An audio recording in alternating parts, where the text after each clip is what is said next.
Welcome to Fantasy Football with Friends, where the casual players are now playing the competitive and friendly fantasy football format. So, we're going to give you a couple tips today. My name is Johnny Tang. I'm sitting here with Jonah Tang, my producer. Before you begin, you want to open up some websites to get a sense of what the current rankings are. A few of the websites that we use is Fantasy Pros, ESPN, Roto Heat, and Yahoo has some good resources there as well. Now, the nice thing about looking at the rankings is it gives you an idea of where your perspective on a player is compared to what's out there in the public. You might have a player that you really like, but the community might not like as much. So keep that in mind as you're drafting. Also, something that can happen is players are really good last year and were darling. The previous year might drop significantly this year, a la Todd Gurley. Okay, so let's go into drafting now. The NFL draft already took place. We're in early May. The NFL season won't be for another 5 months from now in September. But we're going to talk about some drafting tips and some drafting strategies. The number one thing you want to keep in mind as you're preparing to draft is you got to ask yourself is what is a roster construction of this particular league? Meaning that how many wide receivers, how many running backs is being asked, and how many flex. Flex is also very, very important. Flex means it can be a tight end, wide receiver, or a running back. Because tight end, tight end, there's minimal number of tight ends, and running backs is minimal numbers of top end usable running backs as well. While there's probably 20 to 30 wide receivers, maybe there's about 6 to 10 to 12 running backs and 3 to 6 tight ends that are used on a consistent basis. There's a couple of things to keep in mind. So the format that we usually play, what I've seen common out there is 3 wide receivers, 2 running back, 1 tight end, 1 quarterback, and whatnot. So in that situation, everything seems normal to me. But if they're going 2 running back and 2 wide receivers, I would say focus on hoarding the running backs a little bit more. Okay. The thing also to keep in mind is that ask yourself how much bench space is given. If you're given 15 bench space, but most likely you're probably gonna be given about 9 to 11. In that situation, the smaller the bench space, the more you want to hoard running backs. So there's gonna be a central theme going on here, which is that running backs is kind of key in leagues where the bench is small. So again, as I mentioned, in the first round or two, so this is a pro tip. Try to pick up at least 1 running back in the first round or two. After that, when it goes to third or fourth round, the top end running backs might not be there anymore. So if you snag a running back in that first round 1 or round 2, do that. Okay. If you happen to miss out on running backs in the first 2 rounds or early third, don't reach and take a running back in the third or fourth round when there's a good wide receiver there.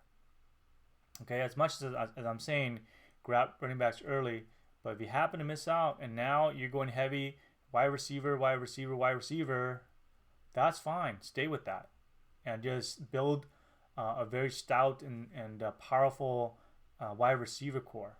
Okay, you can always pick up running backs and tight end and then in the 5th, 6th round. And toward after the 6th to 8th round, go ahead and pick up your running backs. And at that point, they're still good running backs. They might be more scat back, the third down backs, the pass catching backs. Guys such as James White, who gets you some good PPR That's a point per reception points. And they can get you 10, 12, 15 points. And that can still win you a league. So again, now you have like strong wide receivers, and a bunch of good uh, running backs, which you can eventually trade later, because if other players get hurt, now you have more running backs to offer. Okay. Well, let's go into tradings a little bit.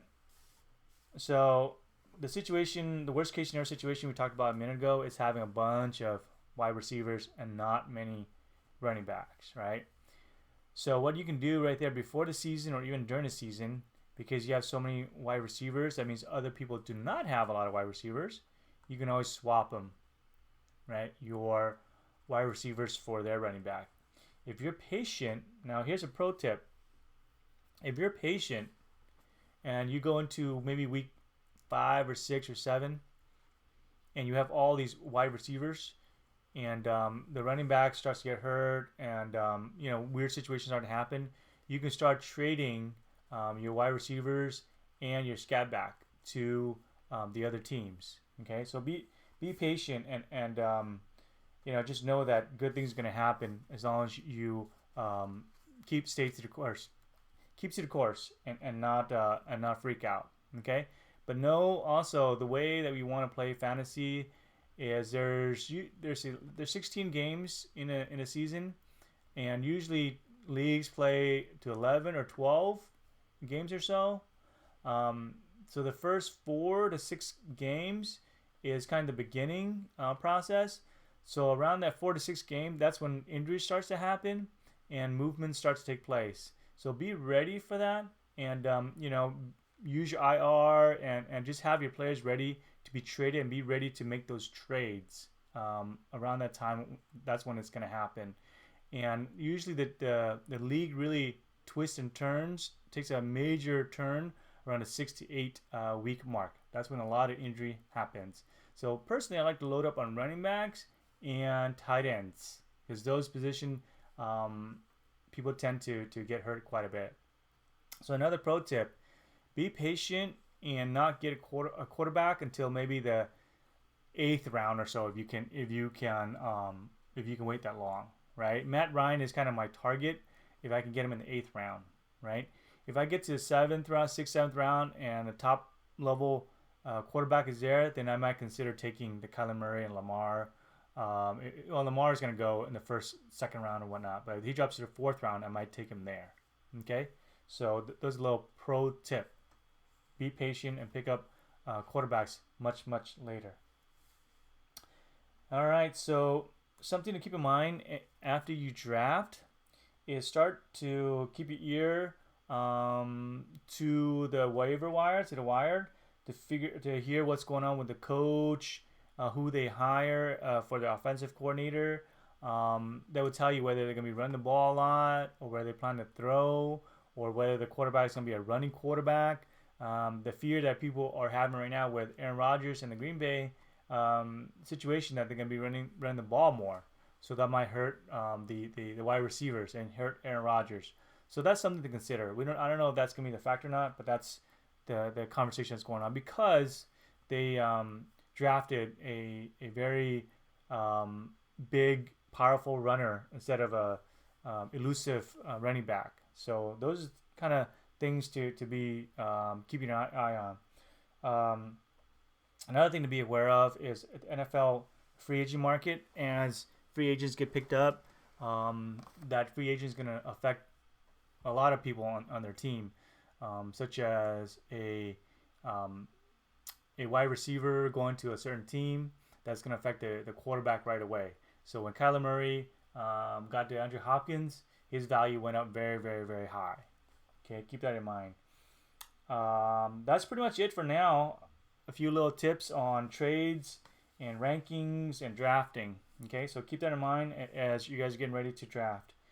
So a couple of questions here that we have is, what are some of the players to avoid for this upcoming season? For me personally, for a redraft situation, I follow injuries quite a bit, right? The player that I'm avoiding in this situation is Todd Gurley. He's ranked very, very high last year. And this year he's coming in ranked probably in the middle, maybe the 5th, 6th round or so. Even there, I might be hesitant to take him, right? If there's another decent running back for me to take, I would probably consider taking him, right?